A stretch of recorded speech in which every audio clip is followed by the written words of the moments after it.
आपने कभी सोचा है अगर दुनिया की सारी कंट्रीज एक टीम बनकर काम करे तो कितनी प्रॉब्लम सॉल्व हो सकती है? Climate change, poverty, health crisis और इवन स्पेस एक्सप्लोरेशन, ये सब तभी पॉसिबल है जब ग्लोबल कोऑपरेशन हो। आज हम इसी के बारे में बात करेंगे और जानेंगे कि ग्लोबल कोऑपरेशन क्या है, क्यों जरूरी है और कुछ रियल लाइफ एग्जांपल्स देखेंगे जो प्रूव करते हैं कि जब कंट्रीज मिलकर काम करती है तो इम्पॉसिबल चीजें भी पॉसिबल हो जाती है। ग्लोबल कोऑपरेशन का मतलब क्या है? सबसे पहले ग्लोबल कोऑपरेशन का मतलब समझते हैं। इसका सिंपल मतलब है दुनिया के अलग अलग कंट्रीज एक दूसरे के साथ कोलैबोरेट करे कॉमन गोल्स अचीव करने के लिए, चाहे वो इन्वायरमेंट को बचाना हो, वॉर्स को प्रिवेंट करना हो या नए इनोवेशंस लाने हो। हर फील्ड में कोऑपरेशन का रोल इम्पोर्टेंट है। जैसे यूनाइटेड नेशन जो दुनिया की कंट्रीज को एक प्लेटफॉर्म देता है जहाँ वो अपने इश्यूज डिस्कस करके सोल्यूशंस फाइंड करता है। एक और एग्जाम्पल है पेरिस क्लाइमेट एग्रीमेंट, जिसमें कंट्रीज ने कमिटमेंट किया है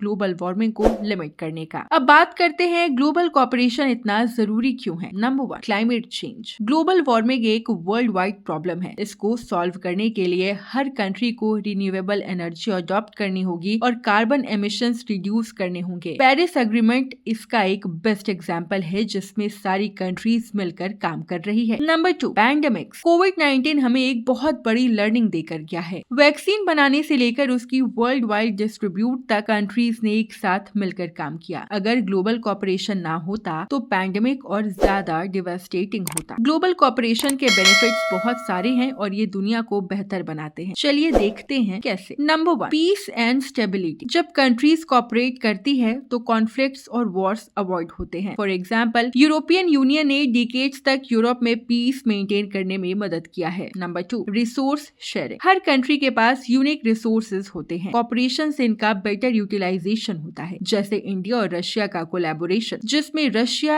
एनर्जी सेक्टर में इंडिया की हेल्प करता है और इंडिया टेक्नोलॉजी शेयर करता है। Number 3, innovation and growth. जब कंट्रीज मिलकर टेक्नोलॉजी और आइडिया शेयर करती है तो नए इनोवेशंस होते हैं। जैसे कोविड-19 वैक्सीन को रिकॉर्ड टाइम में डेवलप किया गया तो ग्लोबल कोऑपरेशन का एक एग्जाम्पल है। Number 4, global challenges solution. Poverty, hunger और एजुकेशन जैसे ग्लोबल इशू को सॉल्व करना तभी पॉसिबल है जब कंट्रीज एक साथ काम करे। वर्ल्ड बैंक और यूनिसेफ जैसे ऑर्गेनाइजेशन इसी पर फोकस करते हैं। अब सवाल ये उठता है कि ग्लोबल कोऑपरेशन को कैसे प्रमोट किया जा सकता है। Number 1, diplomatic dialogue. Strong communication और अंडरस्टैंडिंग के बिना कोऑपरेशन पॉसिबल नहीं है। जैसे इंडिया और चाइना के regular dialogues border tensions reduce करते हैं। Number 2, trade agreement. Free trade agreement से कंट्रीज एक दूसरे पर डिपेंडेंट होती है जो पीस और इकोनॉमिक स्टेबिलिटी को प्रमोट करता है। जैसे एशियन फ्री ट्रेड एरिया जो ऐसे में इकोनॉमिक ग्रोथ बढ़ा रहा है। Number 3, joint research project. Science और टेक्नोलॉजी के फील्ड में कोलैबोरेशन से नए सोल्यूशन मिलते हैं। European Organization for Nuclear Research का लार्ज हैड्रॉन कॉरिडोर प्रोजेक्ट का एक अच्छा एग्जाम्पल है। Future of global cooperation. आगे का फ्यूचर ग्लोबल कोऑपरेशन पर डिपेंड करता है। आर्टिफिशियल इंटेलिजेंस, क्लाइमेट एक्शन और स्पेस एक्सप्लोरेशन जैसे एरियाज में कोऑपरेशन और भी ज्यादा जरूरी होगा। एक और एग्जाम्पल है ब्रिक्स नेशंस का कोऑपरेशन जो डेवलपिंग कंट्रीज को एक स्ट्रॉन्ग प्लेटफॉर्म प्रोवाइड करता है। दोस्तों, ग्लोबल कोऑपरेशन सिर्फ एक कॉन्सेप्ट नहीं है, ये ह्यूमैनिटी के सर्वाइवल का एक जरूरी हिस्सा है। आपको क्या लगता है कौन सी एरिया में ग्लोबल कोऑपरेशन की सबसे ज्यादा जरूरत है? कमेंट सेक्शन में जरूर बताएं। और अगर आपको ये वीडियो पसंद आई हो तो लाइक करें, शेयर करें और हमारे चैनल को सब्सक्राइब करें ताकि आपको ऐसे और भी इंफॉर्मेटिव वीडियोस मिलते रहें। Thank you.